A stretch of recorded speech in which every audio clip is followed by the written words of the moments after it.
Bonjour à tous, on se retrouve pour une nouvelle émission Quintet Flash ce lundi sur l'hippodrome de Lyon-Paris et on a affaire à un Quintet Plus qui est réservé aux trotteurs, des trotteurs âgés de 6 à 10 ans dans ce Grand Prix de trot de Lyon. C'est des éléments assez expérimentés, ils vont évoluer sur la distance de 2850 mètres, il y a 2 échelons de départ.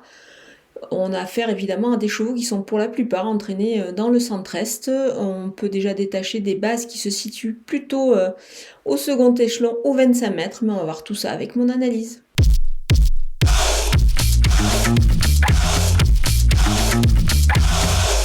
On attaque avec mes bases et le numéro 14, Evita Perron, qui a déjà démontré pas mal de moyens, c'était la saison dernière. Là, la jument avait besoin de courir lors de ses récentes tentatives. Son entourage met tous les atouts de son côté. Elle a fait appel à Alexandre Abrivard tout simplement, donc on peut dire que c'est, à mon avis, c'est la grande confiance. On peut du coup penser qu'elle peut s'imposer ce lundi. Le numéro 16, Iska Berry, bénéficie d'un engagement quasiment parfait ici. Elle est à la limite du plafond des gains.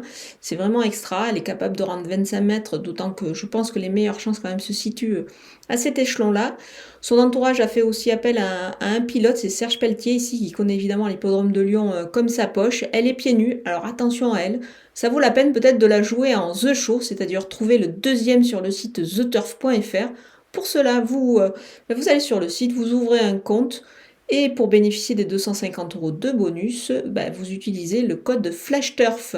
Le numéro 5, Escapade du Dijon, c'était une expérience un peu particulière peut-être la dernière fois sur 4000 mètres, c'est pas évident, là je pense qu'elle revient sur une distance quand même qui est plus dans ses cordes et pour moi elle va se racheter. On poursuit avec les opposants et le numéro 11, Elixir du Rabutin. Il a évidemment sa chance dans ce lot, c'est un cheval quand même qui a démontré pas mal de choses, pas mal d'expérience, donc on va le garder très haut. Le numéro 12, Eros du Fossé, il est capable de belles choses à ce niveau-là. D'ailleurs, il détient un très bon chrono sur ce genre de distance, donc attention à lui. Le numéro 7, Dexter Blue, l'engagement est bon, il est pieds nus. Et Franck Ouvry est au sulky, on peut dire que ça fait pas mal d'atouts dans son jeu pour qu'il conclue dans la bonne combinaison. Le numéro 13, Élan Baroque, pas toujours très sage, mais je pense que s'il veut quand même, il a sa chance dans cette catégorie-là, donc on va le surveiller de très près. Mon coup de poker, c'est le numéro 2, d'Amour de Mani. Sa forme est sûre, le cheval part en tête, il va en profiter certainement, il est pieds nus, donc évidemment il fait partie des belles chances de cette épreuve. On file du côté des outsiders et le numéro 10, Florine de Viette. C'est extra déféré des 4 pieds sur cette distance. Je pense qu'elle est capable de se placer. C'est plutôt à voir effectivement pour une place aux 25 mètres. Le numéro 3, Etalo Deam, depuis son retour en piste cet été, il est en progrès, mais il n'est pas déféré des 4 pieds ici. C'est pour ça qu'on va peut-être le voir un petit peu plus loin. Le numéro 6, Carla Griffe, elle avait sûrement besoin de courir dernièrement. Là, il faut la voir ici plutôt en fin de combinaison. Elle risque aussi encore peut-être de manquer d'un petit quelque chose.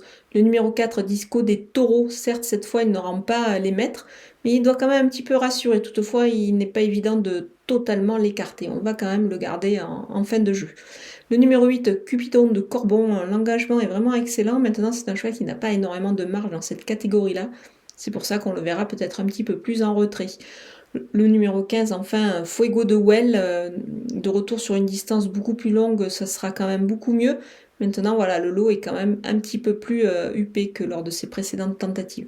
On termine avec les délaissés et le numéro 1, Everest d'Hauteville. Pas simple ici, il est ferré et dans ce lot, c'est quand même pas évident avant le coup. Le numéro 9, Choupette Jallerie. Alors elle est beaucoup plus à son affaire, à mon avis, sous la selle. Elle a d'ailleurs des engagements qui se profilent à l'horizon dans cette spécialité. C'est pour cette raison que je vais faire l'impasse dans cette épreuve. Voilà, on a passé en revue tous les partants de ce Quintet Plus lyonnais. Je vous laisse avec ma sélection et mes conseils de jeu.